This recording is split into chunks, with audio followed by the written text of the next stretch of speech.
সকাল সকাল একদম শ্যাম্পু করে স্নান সেরে নিয়েছি। আর আর সবসময়ের মতো ঘরের যা যাবতীয় বাসি কাজ থাকে, বাসন মাজা, ঘর ঝাড় দেওয়া, মোছা, জল ভরা, এই সমস্ত কাজগুলো আমি সব করে নিয়েছি। আর সবসময়ের মতো আজকের এই সকালটাও অন্যান্য সমস্ত সকালের তুলনায় একটু আলাদা। সেটা কেন? আমার রান্নাঘরের সিলিন্ডারে গ্যাস নেই, আর গ্যাস শেষ হয়ে গেছে, গ্যাস খতম। একটু চায়ের জন্য আমি তরসে যাচ্ছি। আমার দিদি এখন ওপর থেকে একটু চা দেবে ওর কাছে। যখন ওর শেষ হয়ে যায় ও এখানে চলে আসে, আর এখানে এখন শেষ হয়ে গেছে, উপর থেকে পাবো যা পাওয়ার। চাটা খাবো। আর তোমাদের সবার কাছে একটা রিকোয়েস্ট রাখলাম যে সারাটা দিনের জন্য সঙ্গে থাকো।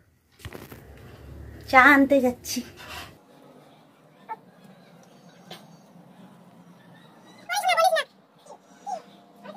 আমি তখন নিশ্চিন্তে বসে চা খাবো, এখানটাতে একটু চাটা রাখি।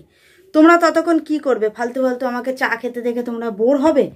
তোমাদের জন্য আমি একটা স্পেশাল ভিডিও করে রেখেছি। প্রথম রথটা দেখিয়েছিলাম, পূর্ণযাত্রা যেটা, সেটা দেখানো হয়নি। আগের দিন হয়ে গেল পূর্ণযাত্রা।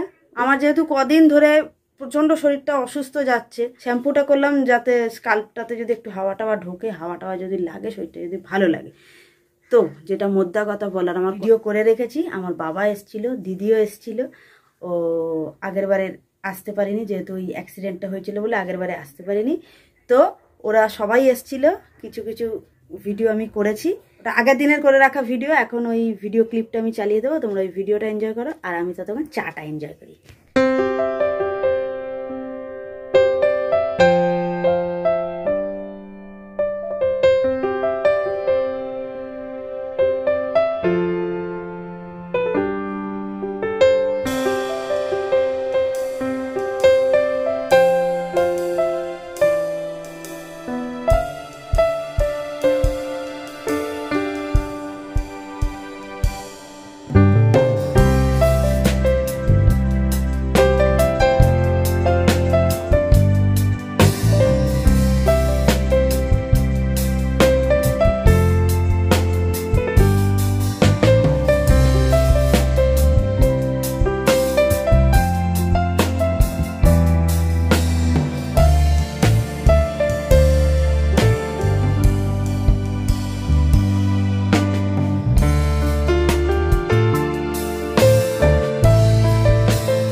তো কেমন লাগলো তোমাদের রথের ভিডিও? ছোট্ট একটা ভিডিও ছিল, যাই হোক। আর যেহেতু সন্ধ্যাও হয়ে গিয়েছিল, বৃষ্টি পড়ছিল আগের দিন, মানে আগের দিন প্রচণ্ড বৃষ্টি হচ্ছিল। আগের প্রথম রথটাতে যেরকম ব্যান্ড বাজা বারাত বের করেছিল, এবারে ব্যান্ড বাজা বারাত অনেকটা কম ছিল। আর ওরা চটাপট এনেছে, চটাপট ঘুরিয়ে আবার নিয়ে চলে গেছে। তো আমি যতটা পেরেছি আমি ততটা তুলে ধরেছি। আশা করি তোমাদের ভালো লেগেছে। আর এখন আমি যে কাজটা করেছি সেটা হচ্ছে আমি এখানটাতে চালটা ধুয়ে রেখে দিয়েছি। আর আমি একটা টাইমের জন্য ভুলেই গিয়েছিলাম যে আমার গ্যাস নেই। ব্যাপারটা হচ্ছে গিয়ে, আমি তো সেই চালটা ভিজিয়ে রাখি অনেকক্ষণ। এখন বাজে 12:30, 1:30 পর্যন্ত ভিজিয়ে রাখবো। আর তারপরে উপরে নিয়ে চলে যাবো, ফুটিয়ে নিয়ে চলে আসবো। আর আজ যদি আমার গ্যাসটা চলে আসে তো খুবই ভালো। ভাতটা নিয়ে চলে এলাম, চালটা ধুয়ে রেখেছিলাম, উপরের গ্যাসেতে বসে। ভাত নিয়ে আসিস নি?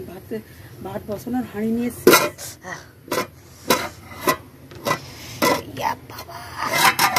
বৃষ্টি হয়ে পুরো বারান্দাটা ভিজিয়ে দিল। তা শ্যাম্পু করেছি যেহেতু মাথায় জল পড়েছে, আর আমি না একটুখানি পড়েছি আর ঘুমিয়ে পড়েছি। আর বাইরে কখন বৃষ্টি হয়েছে, কি হয়েছে না হয়েছে কিছু জানিই না। আবার কিরম রোদও এসছে। তো যাই হোক, এখন আমি যাচ্ছি। কি সময় রোদ এসছে, এখন আমি আবার যাচ্ছি। এবার ভাতটা বসাবো। কোথায় গেল আমার মুখ, কোথায় গেল? এসছি আবার, ভাত বসাবো। আর কি রান্না হয়েছে সেটাও দেখাচ্ছি। মাছি আলু কি ঝোল। এই যে আমি ওপর থেকে ভাতটা কষিয়ে নিয়ে চলে এলাম। আমি থালাতে ভাত বাড়বো আর নিয়ে যাব। কিন্তু সেটা তখনই যখন ওপরে খাওয়া দাওয়া শুরু করবে, তখনই তো থালায় ভাতটা নিয়ে যাব। এই যে এখানে আমার ভাত, আর এই যে আমার তরকারি। বাবারে মুখের মধ্যে মশা একদম ঢুকে যাচ্ছে, মুখের মধ্যে ভাত কি ঢুকবে, মশা ঢুকে যাচ্ছে। আর ভাতটা নিয়ে তো বসলাম, কিন্তু ব্যাপারটা হচ্ছে কি একদম খেতে ইচ্ছা করছে না, একদম খেতে ইচ্ছা করছে না, ভালো লাগছে না। কদিন ধরে হয়তো এই রুই মাছ করে করে মানে গা গুলিয়ে উঠেছে। একটু ঝাল টাল হলেও খেতে ভালো লাগে হয়তো। এই আলু দিয়ে ঝোল আর রান্নাগুলো এতটা উন্নত মানের হচ্ছে যে ভালোই লাগছে না। যা, তোর খাবারটা আনতে বলছে তো। তো যাই হোক, যাই জুটেছে ঈশ্বরের আশীর্বাদ মনে করে খেয়ে নি, মানে আশীর্বাদ খেয়ে নেবো না, ভাত খাবো। আশীর্বাদ যে পেয়েছে, জুটেছে খাবার। ভাত পুরো খেতে পারলাম না, রাজা বাবাকে দিয়ে দিলাম। তরকারি মাছ অল্প, ভাত পারলামই না। বৃষ্টি আসছে আবার, একটু বসি, ভালো লাগছে না। খাওয়া দাওয়া শেষে একটু শুতে যাচ্ছি, দেখো একদম মুষলধারায় বৃষ্টি স্টার্ট হয়েছে বাইরে। জানলায় নেট দেওয়া, কতটা কি বোঝা যাবে জানি না, কিন্তু আমি এই জানলার কাছে এইখানটাতেই এখন একটু শুয়ে থাকবো। চলো, সন্ধ্যাবেলা দেখা হচ্ছে। যতক্ষণ একটু চোখ লেগে গিয়েছিল, এমন বৃষ্টি হয়েছে। এদের ঘরে জল, এই যে এই বাক্সটাতে আপাতত জলটা ভরেছে, এই দেওয়াল দিয়ে ঝরঝরিয়ে পড়েছে, এই দেওয়ালটা দিয়ে এখনো জল পড়ছে। আর কি করা যাবে, গ্যাসটাও নেই যে একটু চা বানিয়ে খাবো এখন। তাও দেখি উপর দিদিকে বলি যদি ওরা বানায়, কারণ ওরা কাজ করছে, বলাটাও খারাপ দেখায়। এই জল জল জল জল, বাবারে কবে পালাবো এই ঘর থেকে কে জানে। ওপরে চায়ের অর্ডার দিয়েছিলাম, চা এসে গেছে। শুধু চা আসেনি, চায়ের সঙ্গে দেখো কি এসছে, দিয়েছে দেখো পাপড়। তো সন্ধ্যাটা ভালোই এনজয়িং হচ্ছে। ওরা ওপরে বসে চা খাচ্ছে আর পাঁপড় খাচ্ছে, আর আমাকেও বলছিল ওপরে বসে খেতে, কিন্তু ওপরে যেহেতু পাখা চলে, যেহেতু তো প্রচণ্ড আওয়াজ হয়। তো এবার পাখা বন্ধ করলেও তো মানে সেখানটাতে তো বসা যাবে না, না। তো যাই হোক, এই দেখো আমি এখানটাতে পাখাটা অফ করে যেহেতু কথা বলছি, যাতে একটু আওয়াজটা যাতে ক্লিয়ার আসে।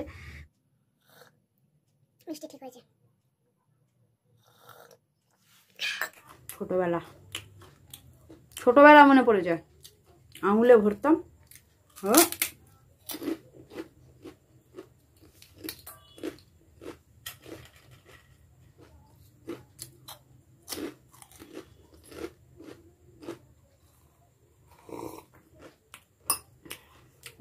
পাখাটা চালিয়ে নিয়ে এখানে যে জল জমে আছে না, এই জলটা আমাকে তুলতে হবে একটু বিচার বিবেচনা করে, কারণ আবার বৃষ্টি নামলে আবার এই জলটা আবার জমে যাবে। ভাবছি রাতের বেলা একবারে শোয়ার আগে, রাতের বেলা যে মুখ হাত পাটা ধুয়ে শুই, তো সেইটার আগে এই জলটা তুলে ফেলে দিয়ে মুখ হাত পা ধুয়ে শুয়ে পড়বো। তো তারপরে মাঝরাতে যদি বৃষ্টি হলো তো হলো, আর কি করা যাবে, হোক।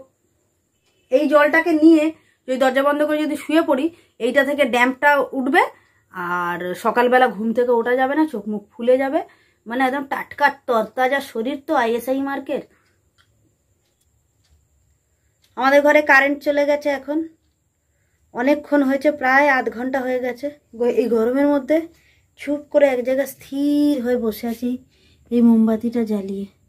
বলি একেবারে অন্ধকারে বসে থাকবো, কারণ বেশি নাড়াচাড়া শরীরকে দিলেই বেশি গরম হচ্ছে, কষ্ট হচ্ছে।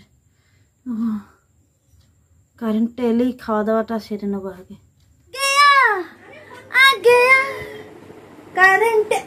রাজা ফোন করছিলিস নাকি? কারেন্টের ওখানে রাজা সবাই ফোন করতে যাবে। এই ধোঁয়াটা নেওয়া খুব খারাপ, খুব খারাপ। ফাইনালি কারেন্ট এসে গেছে, এবারে খাবো হাওয়া। বাবা, ভাতের থেকেও বেশি জরুরি হাওয়া খাওয়াটা, কারণ আমার তরকারি একদম পছন্দ হয়নি। আমি রাতবেলা খাবো কি খাবো না সেটা একটা কোয়েশ্চেন মার্ক।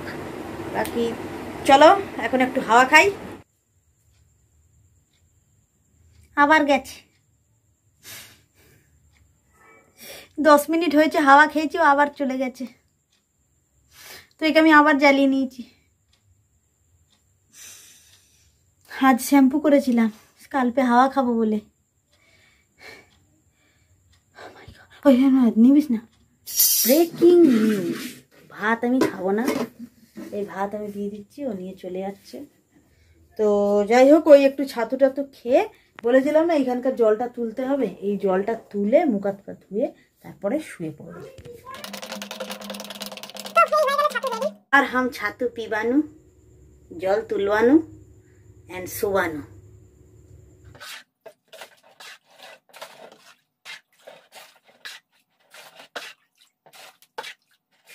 সো যাই হোক, জলটাও তুলে নিলাম, আমি ফ্রেশ হয়ে গিয়েছি। এখন আর একটা কাজ বাকি আছে, সেটা হচ্ছে কি আমি চুলটা একটুখানি বিনুনি করে নিয়ে শোবো। ভিডিওটাকে আর বেশি লম্বা করছি না, ভিডিওটাকে এখানে এন্ড করে দিচ্ছি। ভিডিওটা যদি কারোর একটু কিছু ভালো লেগে থাকে তাহলে ভিডিওটাকে একটা লাইক করে দিও, চ্যানেলটাকে সাবস্ক্রাইব করে নিও, আর পারো তো শেয়ার করো। দেখা হচ্ছে নতুন ভিডিওতে।